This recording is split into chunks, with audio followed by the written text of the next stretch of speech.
ভারতবর্ষ তথা সমগ্র বিশ্বজুড়ে সর্বধর্ম সমন্বয়ের এক উজ্জ্বল স্থাপত্যের নিদর্শন হল এই মন্দির।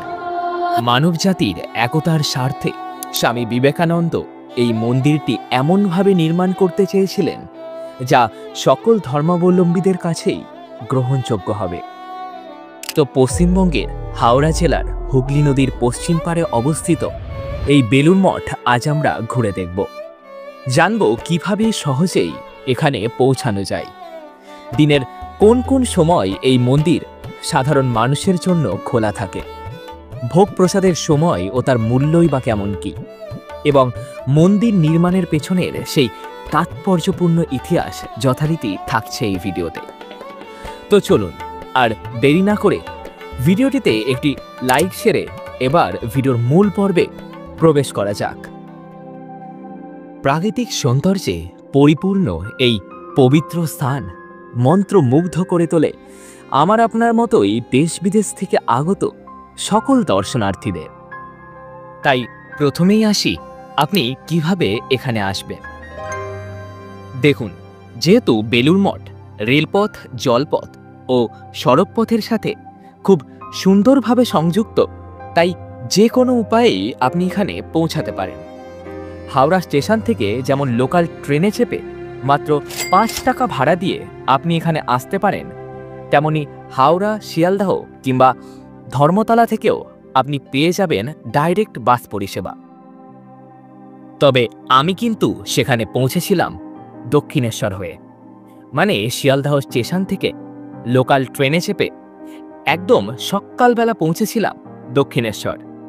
আপনারা চাইলে মেট্রো করেও কলকাতার বিভিন্ন জায়গা থেকে এখানে পৌঁছাতে পারে। এরপর স্টেশন থেকে বেরিয়ে দক্ষিণেশ্বর স্কাইওয়াক ধরে সোজা চললাম দক্ষিণেশ্বর মন্দিরের সামনে।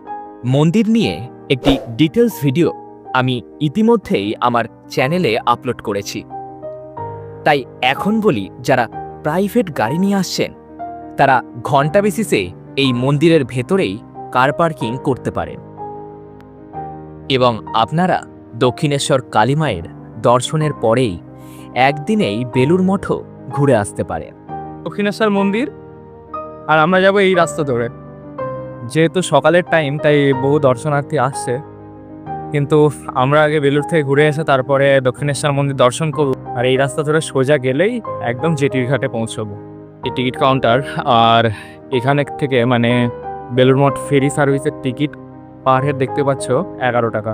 এখানে কিন্তু শুধুমাত্র বেলুড় মঠ যাবার টিকিটটাই দেওয়া হয়, ফিরে আসার টিকিটটা কিন্তু দেওয়া হয় না। রাত্রিবেলায় মানে 8টা অবধি কিন্তু ফেরি সার্ভিসটা চলে, সকাল 8:30 থেকে শুরু হয়।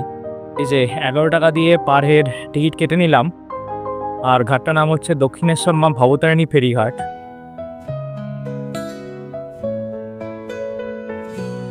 এই যে 9:32 বাজে, প্রতি আধ ঘন্টা অন্তর অন্তরই একটা এই জেটি ছেড়ে যায়। তো এটা আসলো মোটামুটি 2 মিনিটের মধ্যে ফুল প্যাকড আপ হয়ে গিয়েছে। গঙ্গার স্রোতে ভাসে নৌকা, বেলুড় মঠের দিকে চোখটা, জল তরঙ্গের হৃদয়। বিবেকানন্দ সেতু এবং নিবেদিতা সেতু পার করে কিছু দূর যেতেই চোখে পড়ল বেশ সাজানো গোছানো সেই রামকৃষ্ণ মঠ। এই যে আমাদের জেটি এবার প্রায় চলে এসেছে, 25 মিনিট মতো সময় লাগলো। বাপরে, আমাদের জেটিটায় প্রচুর মানুষ আসলেন।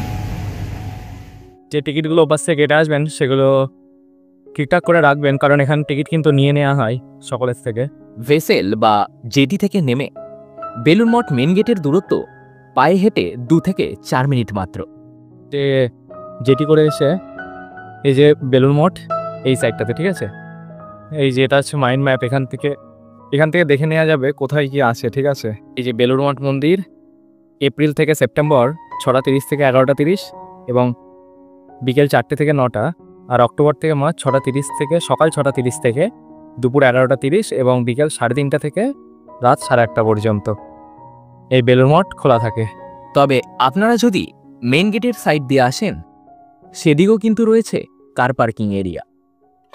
প্রথমেই বলে রাখি, এই মঠের মূল মন্দির এবং নির্দিষ্ট কিছু এলাকায় ছবি তোলা ও ভিডিও করা সম্পূর্ণ নিষিদ্ধ, এবং এই মেন গেট দিয়ে প্রবেশ করা মাত্রই ডান দিকে রয়েছে শারদানন্দ ভবন, যেটি এই মঠের হেডকোয়ার্টার অফিস।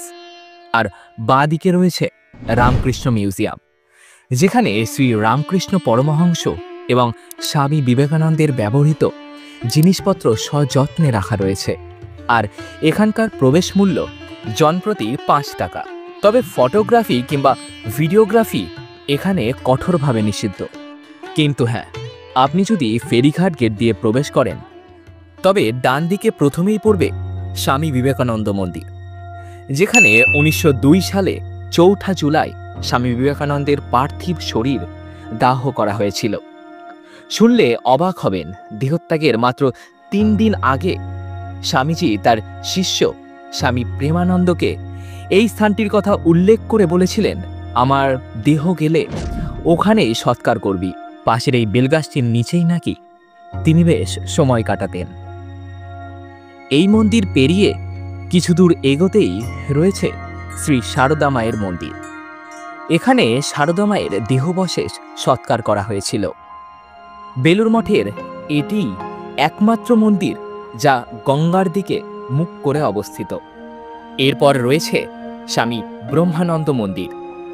তিনি ছিলেন শ্রী রামকৃষ্ণের অন্যতম অন্তরঙ্গ শিষ্য এবং তার মানসপুত্র। এই মন্দিরটি তার প্রতি শ্রদ্ধা এবং স্মৃতির প্রতীক। এইবার এসে পৌঁছালাম মূল মন্দিরের সামনে। সামনে থেকে এই মন্দিরের ছবি তোলা গেলেও মন্দিরের ভেতরে ফটোগ্রাফি কিংবা ভিডিওগ্রাফি কিন্তু স্ট্রিক্টলি প্রোহিবিটেড। ইতিহাস থেকে জানা যায় 1897 সালে স্বামী বিবেকানন্দ এই মঠের গোড়াপত্তন করেন এবং 1935 সালে 16 মার্চ প্রায় 40 একর জায়গার ওপর মন্দিরের ভিত্তিপ্রস্তর স্থাপিত হয়। আধুনিক ধর্মস্থান বেলুড় মঠ মন্দির, মসজিদ, গির্জার স্থাপত্যের বিভিন্ন বৈশিষ্ট্যের মিশ্রণে নির্মিত। মন্দিরের মূল প্রবেশপথটি বৌদ্ধ আদর্শে নির্মিত। মূল প্রবেশপথের ওপরের অংশটি উচ্চ স্তম্ভযুক্ত দক্ষিণ ভারতীয় মন্দিরের আদর্শে নির্মিত। মন্দিরের ভেতরের জানালা ও অলিন্দ উত্তর ভারতীয় রাজপুত ও মুঘল স্থাপত্যের আদর্শে তৈরি। কেন্দ্রীয় গম্বুজটি ইউরোপীয় রেনেসাঁ স্থাপত্যের এক দারুণ নিদর্শন। আবার ভেতরের মেঝেটি কতটা খ্রিস্টান ক্রসের আকারে বিন্যস্ত। এবং মন্দিরের গর্ভগৃহে আজও শ্রী রামকৃষ্ণদেবের নিত্য পূজা অনুষ্ঠিত হয়। মন্দিরের বাইরের অংশ যেমন খোলামেলা এবং শান্তিপূর্ণ, তেমনি ভেতরের অংশ নীরব এবং প্রশস্ত। সবশেষে আসি এই রামকৃষ্ণ মঠের ফ্রি ভোগ প্রসাদ কখন এবং কোথায় পাবেন। মূল মন্দিরের বাঁ দিকের যে রাস্তাটি মঠ অফিসের দিকে সোজা চলে গিয়েছে, সেটি ধরে বেশ কয়েক পা হাঁটলেই আপনারা পৌঁছে যাবেন এই মঠের প্রাচীন রামকৃষ্ণ মন্দিরে এবং সেখানেই রয়েছে প্রসাদ কুপন কাউন্টার।